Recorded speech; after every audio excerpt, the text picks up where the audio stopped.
in the earth there are miraculous signs, there are powerful signs, indications for those that are looking to be settled in conviction, people that want to be completely convinced.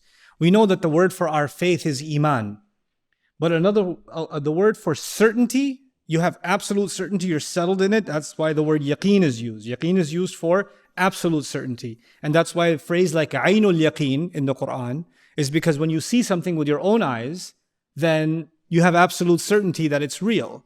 And haqqul yaqeen could even be thought of as you've experienced something, so you know how real it is. So if somebody's seen a fire, they know it to be real, that's aynul yaqeen. Somebody's actually felt the intensity of its heat, that's kind of like a haqqul yaqeen also. They've experienced it, right? They know it to be true by the reality of it. But so the word yaqeen also, interestingly, the word yaqeen in the Quran is used for death. Because death, no atheist, no believer, no Hindu, no Jew, everybody believes in death.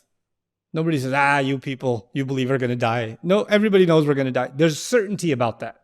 There's no way around it. So things that are absolutely certain get associated with the word yaqeen.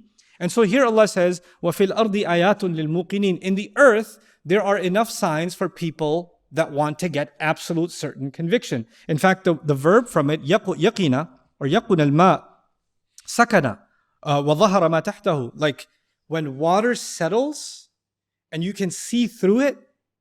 Because when water is disturbed, you can't see the rocks underneath. When water completely calms down, you can see underneath it. When the water is completely still, then it has yaqeen. And the imagery is that of someone being settled in their thoughts and firm and not moving. So they have, this tamakkun, this like, they're not disturbed and nothing shakes their faith.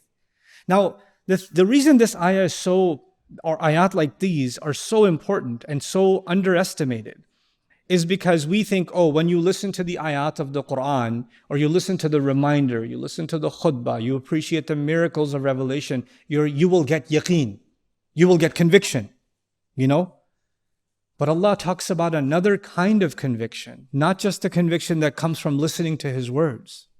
In fact, believing in the revelation is the second set of ayat.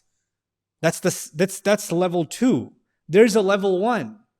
And the level 1, every human being has access to. Allah is actually making the claim that if you pondered the earth itself, if you just thought about what you see outside, if you just immersed yourself in truly thinking about what's happening on the earth. For the ancient Arab, as they're traveling, they see ruins of nations. What should they be thinking about? Should I take a selfie here? That looks pretty cool. Or should they be looking at it and saying, they look like they were pretty powerful. What happened to them? How did that nation turn into this? They should have been dominating the entire region. We still can't build the kind of buildings they built. Their ruins look better than our mansions. So, where did they go? What happened? Wouldn't that be a question that gets raised?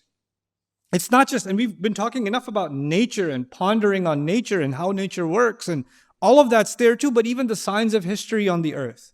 And as you travel and you see humanity and you see their behaviors and you see how the world works, and you're like, where did all this come from? Where's all this headed? A person who really ponders this, Allah is saying there's enough material here to lead you to yaqeen. وَفِي الْأَرْضِ آيَاتٌ لِلْمُوقِنِينَ. It's like we assume وَفِي الْقُرْآنِ آيَاتٌ لِلْمُوقِنِينَ. Right? And so we just assume in Revelation there are ayat that will make us have strong iman. And this destroys the argument, brother, I'm having weak iman, what should I do? You live on this planet. This planet itself, the whole thing, is ayat for people that want to have strong conviction. So maybe, how about opening your eyes? The right kind of eyes. Allah says, لَهُمْ أَعْيُنٌ لَا يُبْصِرُونَ بِهَا. They have eyes, but they don't see with them. لَهُمْ أَذَانٌ لَا يَسْمَعُونَ بِهَا. They have ears, they don't listen with them. So, and why is that? Because there's this eye that can see the tree, that can see the leaves moving, so they can sense that there's a breeze outside. Those eyes can see that. But then Allah says, لَهُمْ قُلُوبٌ لَا يَفْقَهُونَ بِهَا. They have hearts. They can't think through them. Why? Because when you think through the heart, you're like, that came from somewhere. That's Adh-Dhariyat. That's when you see the world through your heart. That changes things. That brings you a kind of yaqeen you couldn't have had otherwise. Hey guys, you just watched a small clip of me explaining the Quran in depth as part of the Deeper Look series. Studying the Quran in depth can seem like a really intimidating thing that's only meant for scholars. Our job at Bayyinah is to make deeper study of the Quran accessible and easy for all of you. So take us up on that challenge. Join us for this study, the Deeper Look of the Quran, for this surah and many other surahs on BayyinahTV.com under the Deeper Look section.